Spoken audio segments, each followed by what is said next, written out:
En el nombre del Padre, y del Hijo, y del Espíritu Santo. Amén. Ave María, gratia plena, Dominus tecum. Benedicta tu in mulieribus, et benedictus fructus ventris tui, Iesus. Sancta Maria, Mater Dei, ora pro nobis peccatoribus, nunc et in hora mortis nostre. Amén. Shalom HaMashiach. Bienvenidos a este punto número 22 del Catecismo de la Iglesia Católica. En esta serie, el Catecismo punto por punto. Quiero recordarles que aparte de esta serie, hay otras series en el canal Un Hebreo Católico, donde pueden encontrar catequesis para adultos, la verdadera devoción a la Santísima Virgen María, la serie Gálatas 3:28, entre otras. Punto 22. Al final de cada unidad temática, una serie de textos breves resumen en fórmulas condensadas lo esencial de la enseñanza. Estos resúmenes tienen como finalidad ofrecer sugerencias para fórmulas sintéticas y memorizables en la catequesis de cada lugar. Pues aquí nuestra Santa Madre Iglesia sigue muy preocupada, no preocupada en el sentido negativo, sino que tomando la responsabilidad para que estemos bien instruidos. ¿Qué detalles, hermanos? ¿Qué detalle ha tenido la Iglesia en darnos este catecismo que comenzó San Juan Pablo II como fruto del sínodo de obispos de aquel entonces, celebrando, no sé si fue el 25 aniversario o 50 aniversario del Concilio Vaticano II. Y aquí, pues en este punto, tres cositas quisiera recalcar.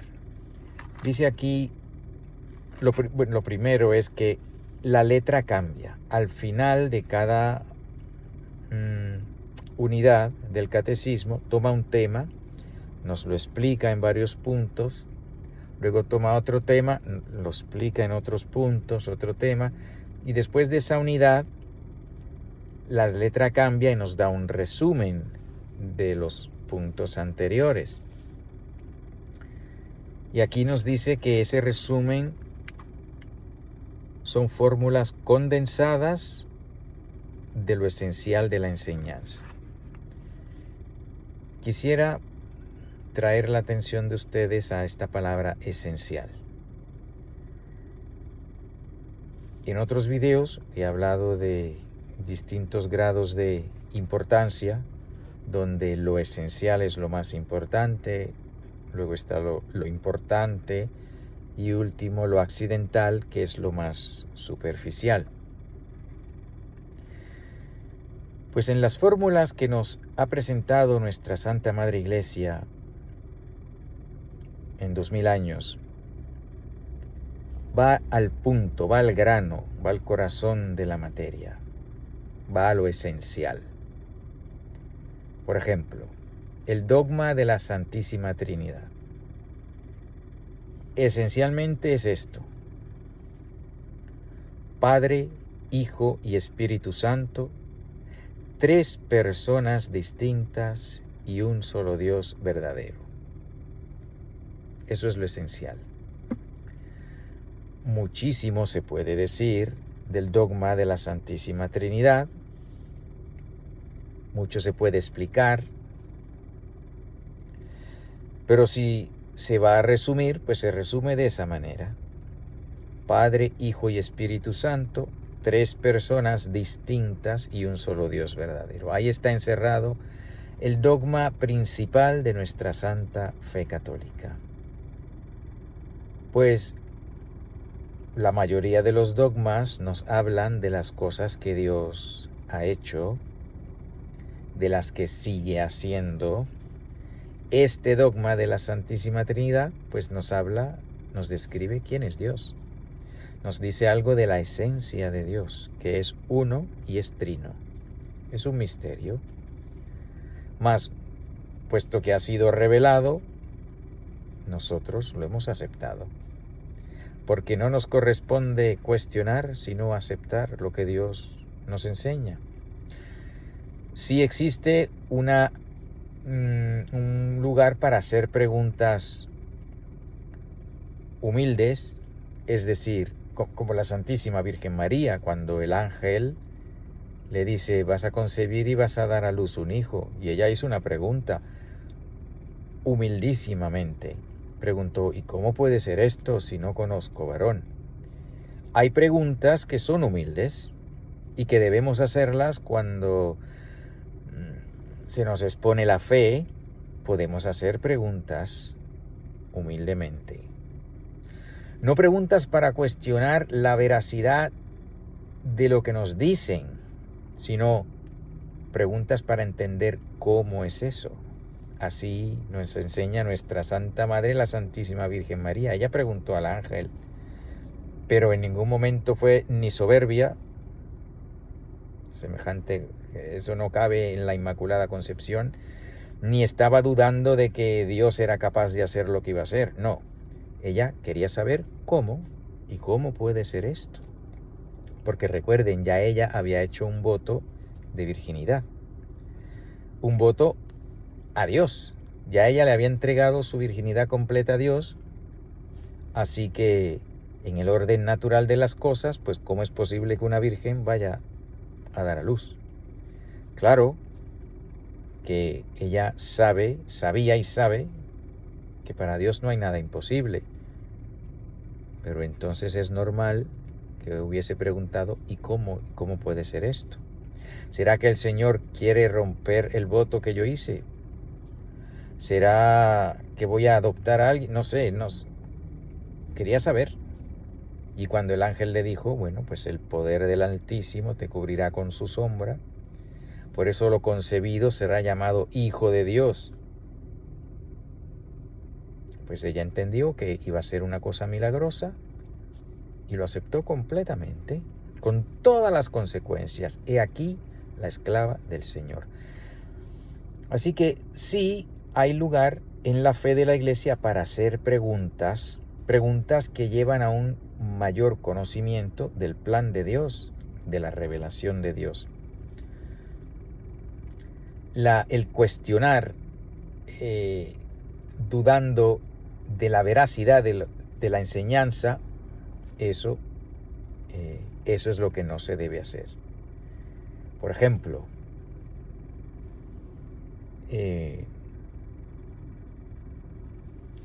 hay quien pregunta que he oído personas, incluso de estado consagrado en la Iglesia, diciendo, pero ¿cómo es posible que la Virgen hubiese permanecido virgen toda la vida? Pero si ella estaba casada con San José, y comienzan a preguntar y a cuestionar en plan de negar. La Iglesia dice, nos enseña con el dogma de la perpetua virginidad de la Santísima Virgen María, eso la Iglesia lo enseña. Cuestionar la veracidad de eso es pecado. Hacer preguntas, como hizo la Santísima Virgen, ¿cómo puede ser eso? Eso no es pecado. Es una pregunta para poder profundizar, diferente de la pregunta que niega. La pregunta que niega, pues esa no la debemos hacer. Porque no es pregunta, sino que es negación. La verdadera pregunta busca la verdad, como la Santísima Virgen lo buscó cuando le preguntó al ángel cómo puede ser esto. Pero una pregunta, una cuestión de cuestionar la autoridad o lo que se nos está diciendo, pues eso no debemos hacerlo. Pues ahora mismo no se me viene a la mente un ejemplo, pero pues la transustanciación. pues es dogma de fe que después de la palabra de consagración, lo que sigue teniendo características de pan ya no lo es, sino es el cuerpo resucitado de nuestro Señor Jesucristo. Pues uno puede hacer preguntas filosóficas, por ejemplo, que más adelante explicaremos con el favor de Dios en qué consiste la transubstanciación. Es la substancia lo que cambia y no los accidentes. Y se puede profundizar, pero dudar de que sea posible cuestionar si Dios en realidad hizo eso o no, pues ya eso es ya más que pregunta, es una negación. Es decirle, pues no creo que lo puedes hacer. Es como cuando los que estaban oyendo el discurso que el Señor pronunció en Cafarnaún sobre cómo Él es el pan de vida, cómo su cuerpo es verdadera comida, cómo su sangre es verdadera bebida. Dice la palabra de Dios que muchos se preguntaban, ¿y cómo puede darnos a comer su cuerpo? Pero ellos no lo hicieron con deseo de saber la verdad, sino como negación.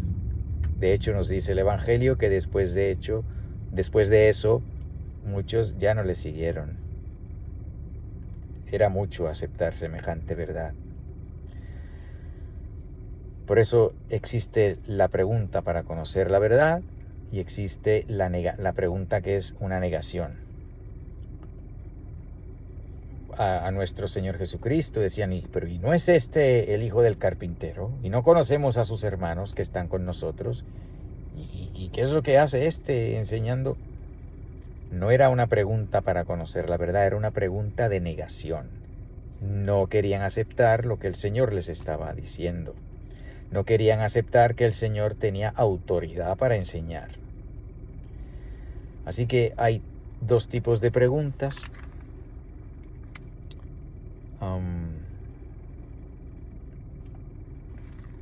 Debemos siempre procurar hacer las preguntas humildes para profundizar, para ir a lo esencial. Y aquí, en este punto 22, nos describe nuestra Santa Madre Iglesia que después de cada unidad nos va a dar el resumen, lo esencial de cada enseñanza. Y si queremos profundizar más, pues en este caso vamos a los puntos anteriores donde se explica con más detalle lo que nos van a poner de manera concentrada y esencial en los resúmenes. Esa es la manera que la Iglesia ha escogido presentarnos el catecismo. Bueno, pues que el Señor nos dé la gracia de ser humildes, la gracia de hacer preguntas humildes, la gracia de no hacer preguntas que cuestionen la verdad, es decir, que nieguen la verdad.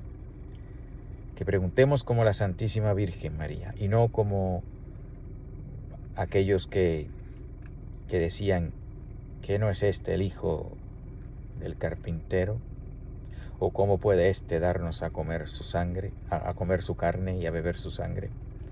Que hagamos preguntas humildes y que nos aprovechemos del catecismo de la Iglesia Católica. Cómprense uno si no lo tienen, o léanlo a diario. Vayan al website del Vaticano, ahí tienen uno, supongo que habrá otros sitios también donde lo pueden conseguir. En fin, que tengan un feliz día y que estén en paz en la gracia de Dios, y pidámosle al Señor que vuelva pronto. Marránata, Marránata, Marránata, en el nombre del Padre, y del Hijo, y del Espíritu Santo. Amén.